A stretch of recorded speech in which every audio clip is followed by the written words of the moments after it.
HP Media. Un vrai chrétien, on a incirconcis. Attention, vaccin, et vous avez vaccin, le vaccin maladie, l'annonce c'est tout normal, pas de problème. Ce que c'est dans chimique, nous sommes même dans vidéo. Baptême du vaccin, alors c'est transformé en maniamaté. Oui.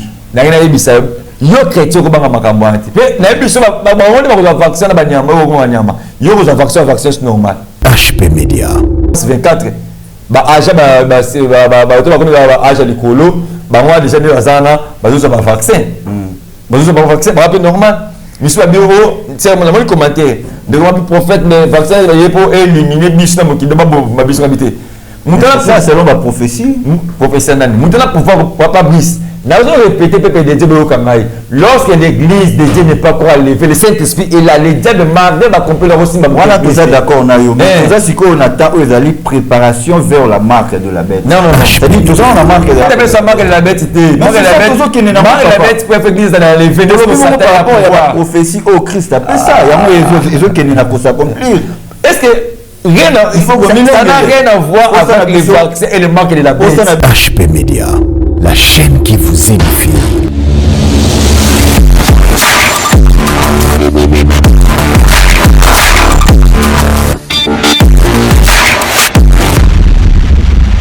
Voilà, shalom, shalom, peuple dédié, vous qui nous suivrez partout dans le monde à travers l'internet, à travers notre chaîne et HP Media. Je vous dis mbote également, na ba chrétien, pe ba chrétien, nous sommes vraiment Kolo a Pambola Bisso, vraiment une fois encore merci de David Azolo Balobi.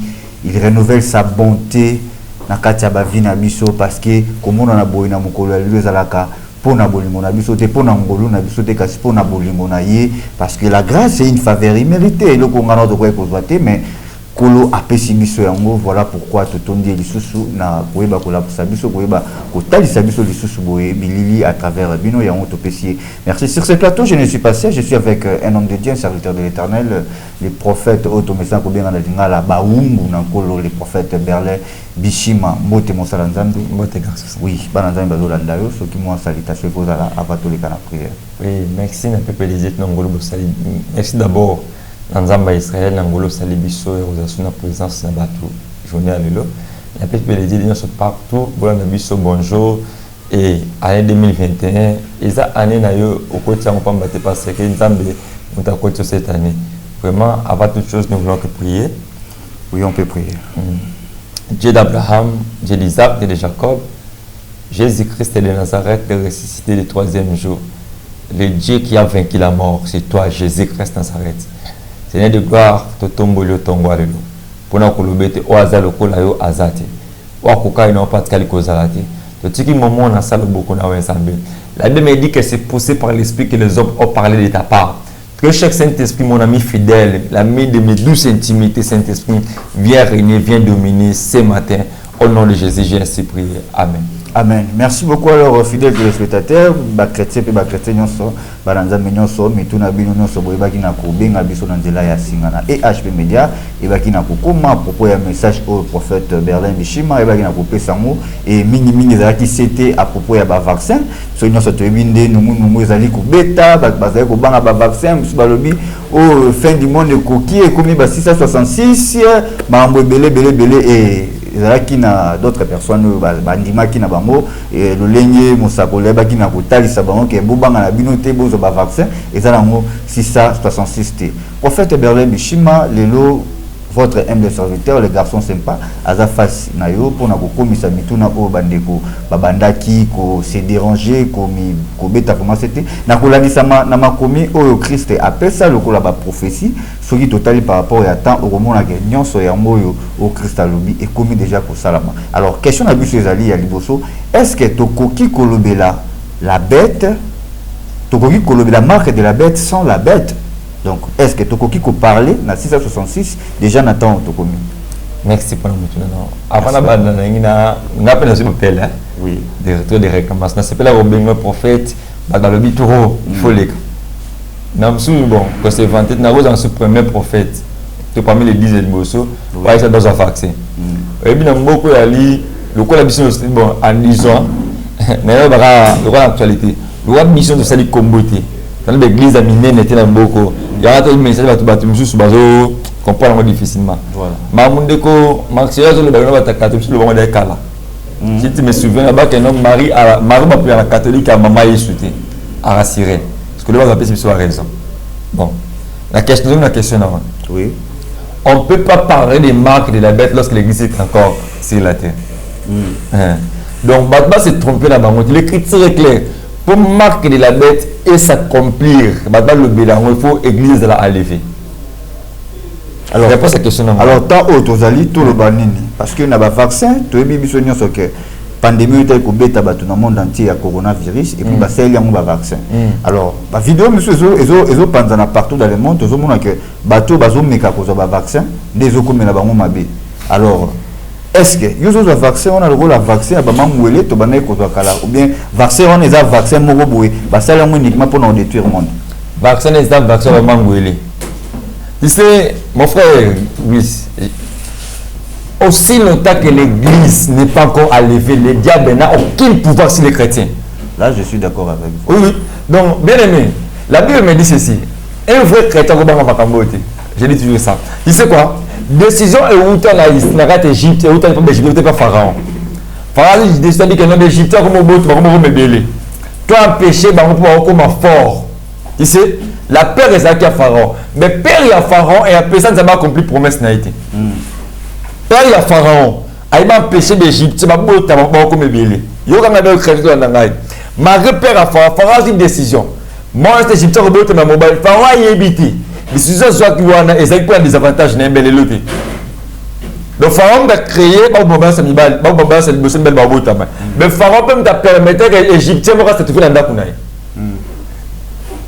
et pour moi c'est tout dans la égyptien. Le Pharaon était grand succès.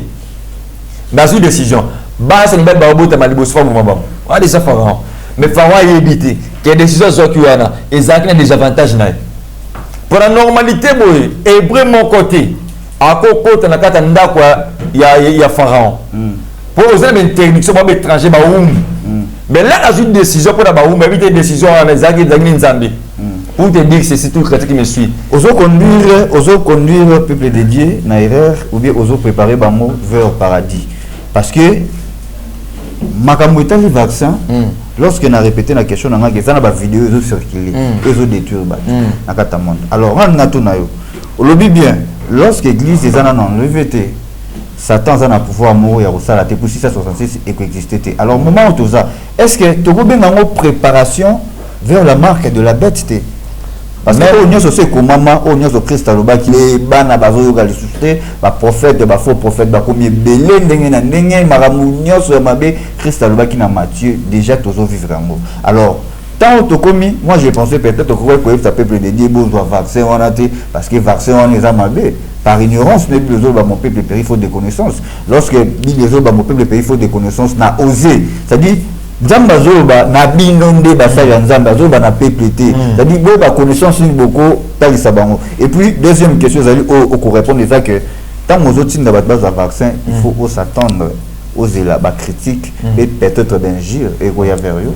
Donc même à mon retour, on a des circoncis. Les circoncis ne pas bangaka, mais circoncis au bangate. Papa Bishima. Mais le bon ça pour mon ami, toi, tu vois tu fais tout ça mon lelo. Toi là travail à Eliezer et Adama, raconte Eliezer et Adama la Rebecca. Abraham a dit serviteur n'est pas que Isaac moi c'est dit Rebecca. Si Rebecca va ko kutaye quand na kata pour mai. On m'a essayé image à parole.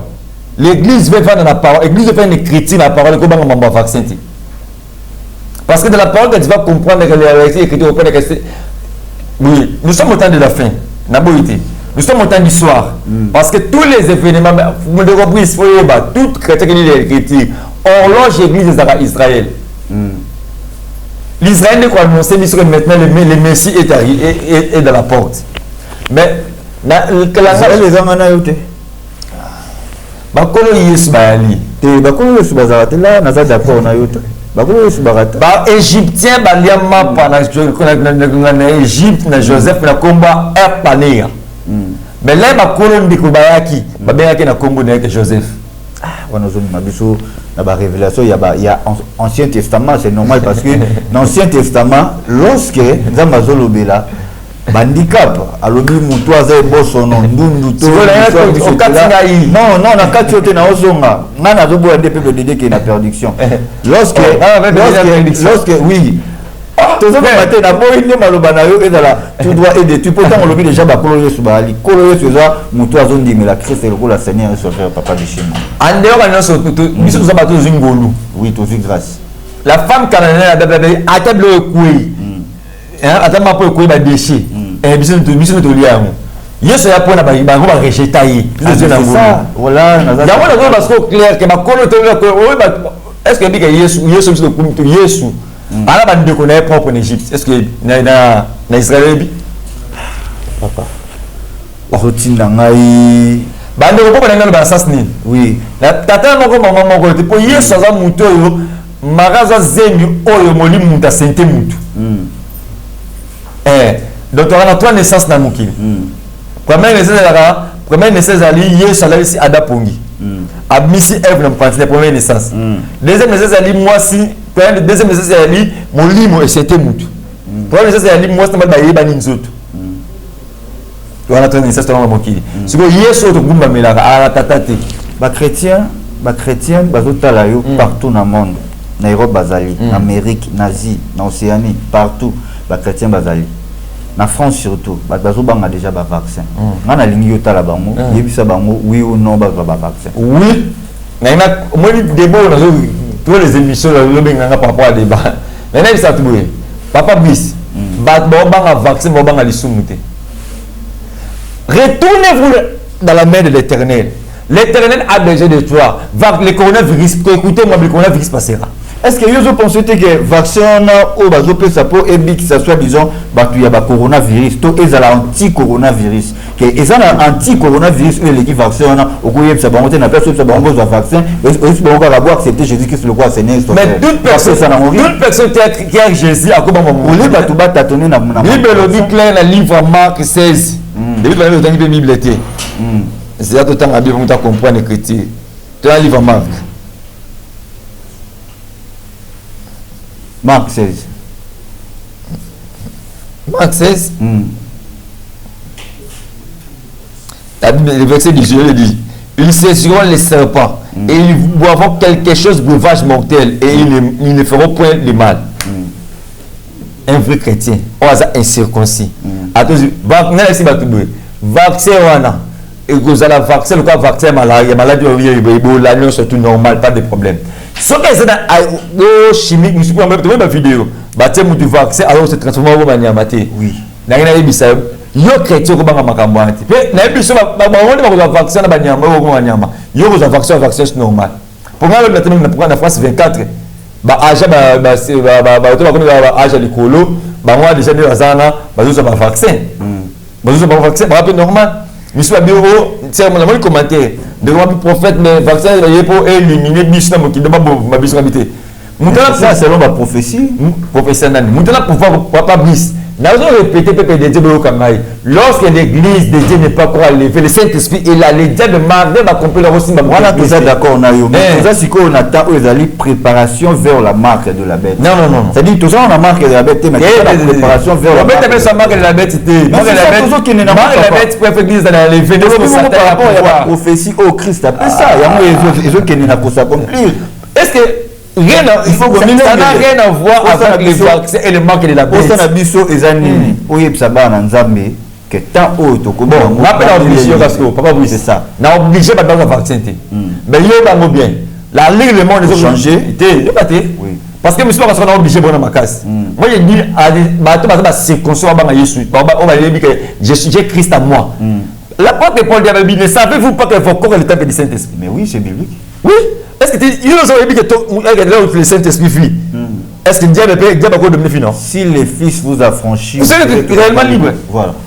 Est-ce que la personne qui a réussi Jésus dans sa vie, à comment qu'il n'a pas un pambo, bien aimé de le Seigneur, les pensées qui m'ingaillent. Non, même notre obligé de nous vacciner. Ben, la lire le monde est au travail, comment obligatoire. Pour ça même, vous savez, vous avez vaccin. Mais je suis c'est du cas, on a un PPDD.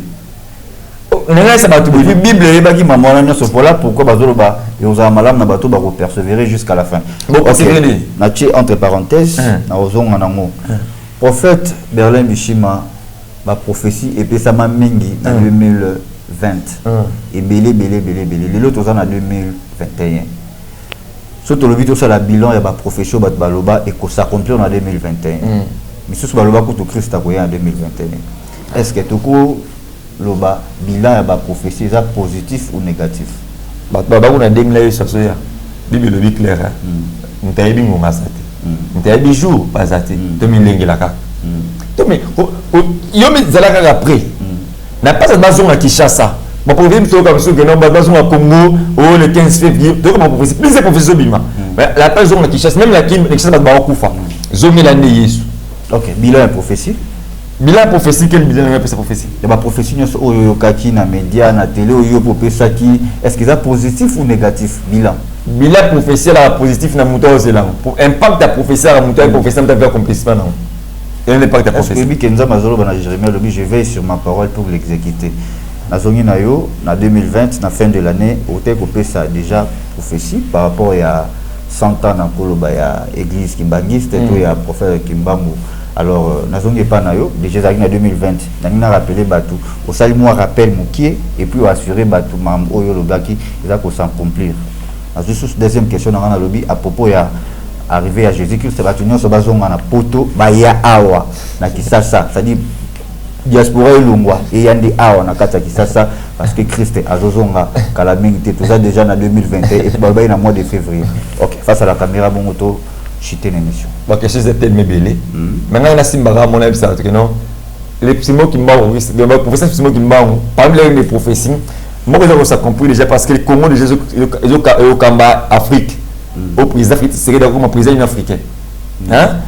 Là ça ne va pas citer. Le plus la moindre de la télévision qui m'a autour déjà et le moi qui il y a pas qui m'a au la bibliothèque le retard la visite côté ma prophétie.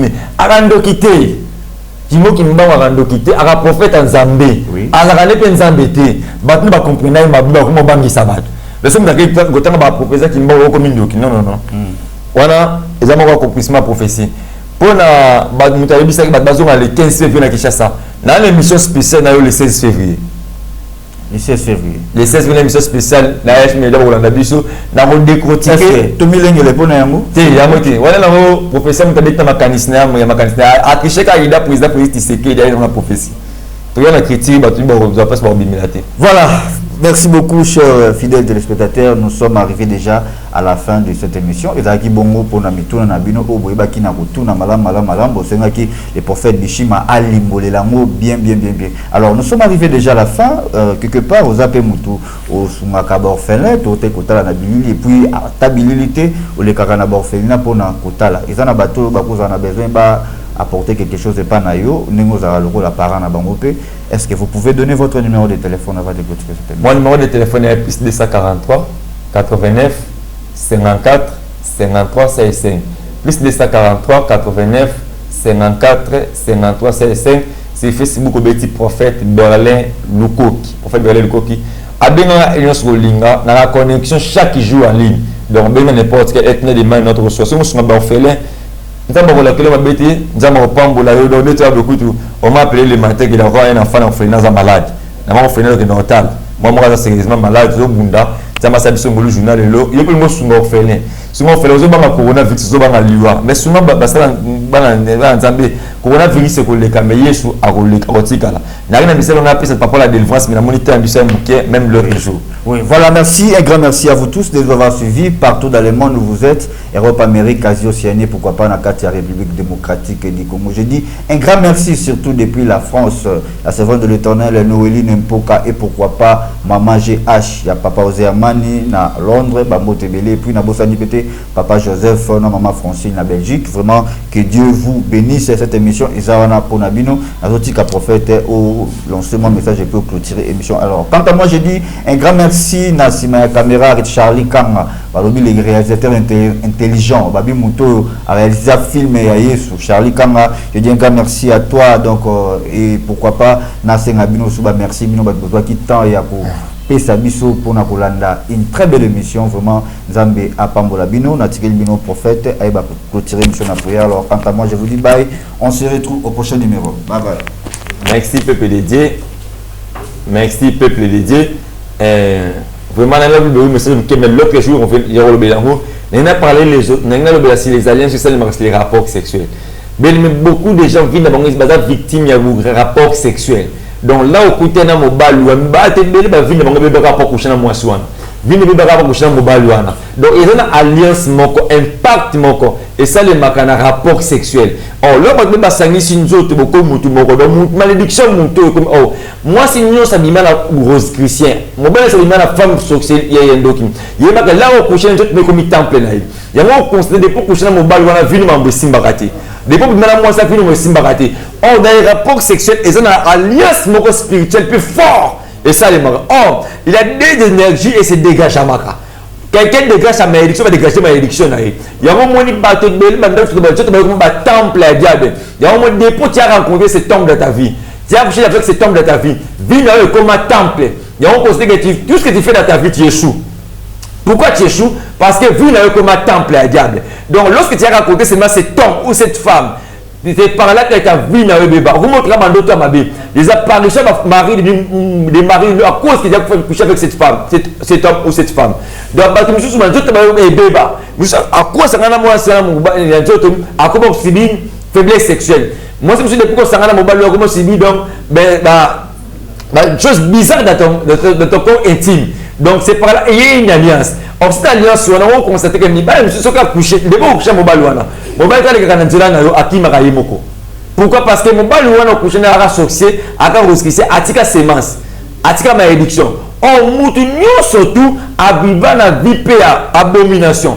Tu me suis maintenant. Ma famille n'a bilo abomination ou salema, inceste salema. Et c'est seulement donc mon côté nous avons des diversions dans la vie les grands frères, tout papa na yo, tout déconnon. Il y a pas que d'autres comme temple à dire donc il pas le temps repartager dans mbongo fa comme pauvre. Attends, moi si tu as vie na yo, attends dans mbongo fa comme un peu pauvre. Pourquoi? Parce que malédiction ils ont réclamé vie na yo. Ils ont empêché évoluer et empêché ça stable dans ta vie. C'est ça parmi les causes qui empêchent beaucoup de gens d'évoluer dans leur vie. Demain Dieu nous fera grâce. Je vais venir à la prochaine cette semaine, je vais venir pour le mélanger à long et à large et je vais parler point sur point et je sais que Dieu vous fera du bien. Et si tu as compris ce message, et puis que j'ai parlé, tu as compris qu'aux gens des problèmes, moi n'ai pas peur. Surtout quand tu vas dans la vie à inceste, donc tu as des gens grands frères, ton papa n'a bino, ton bimana cousin n'a rien de konao. Bien aimé, au côté déjà malédiction de génération de ta vie, il faut arrêter cette hémorragie là. Il faut passer par la délivrance et chercher. Confesser devant les hommes de Dieu et cherche la délivrance et Dieu te fera grâce. Pour moi, c'est votre serviteur, le prophète Berlin Lukoki Bishima, que Dieu vous bénisse abondamment et brutalement. Vraiment, il y a un message où n'indexez pas votre cœur parce que ce message est pour toi. Vraiment, fermez tes yeux, nous voulons prier pour toi. Il y a une mission pour la mission de Dieu. Bien aimé, tout chrétien qui a Jésus dans sa vie comme Seigneur et Sauveur, que ban un vaccin, soit un vaccin et que ça là de l'autre côté. Je voulais clôturer pour prier avec toi maintenant. Dieu d'Abraham, Dieu d'Isaac, Dieu de Jacob, Jésus-Christ de Nazareth, le resté du troisième jour, le Dieu a accueilli son prophète. Je prie à qualité de ton prophète, je recommande ce moment entre tes mains. Seigneur, bénis tous les enfants de Dieu qui vont sur ce message. Nous sommes à comment qui découragé par rapport à sa foi. Très cher Saint-Esprit, esprit à révolte, esprit à délivrance et contre la vie à mon corps, à mon corps. Maman, Azola Nanga, il dit que insiste contre la vie à bas, Seigneur, de quoi telle est cette maman, alors qu'il a dit bon, tu as délivrance. Na combo na Jésus Christ. Na bengani molimo akufa musika na yo. Je sais que dans ce moment, l'esprit de mort est en train de marcher sur tout le monde. Il y a un esprit de mort si vite tu traverses mon kilo mobile. Et j'arrête cette hémorragie dans ta vie. Na libote na yo molimo akufa ko simba yote, ko simba bandeko na yote, que les chrétiens disent Amen. Que Dieu vous bénisse. Merci beaucoup. Bye. HP Media, la chaîne qui vous édifie.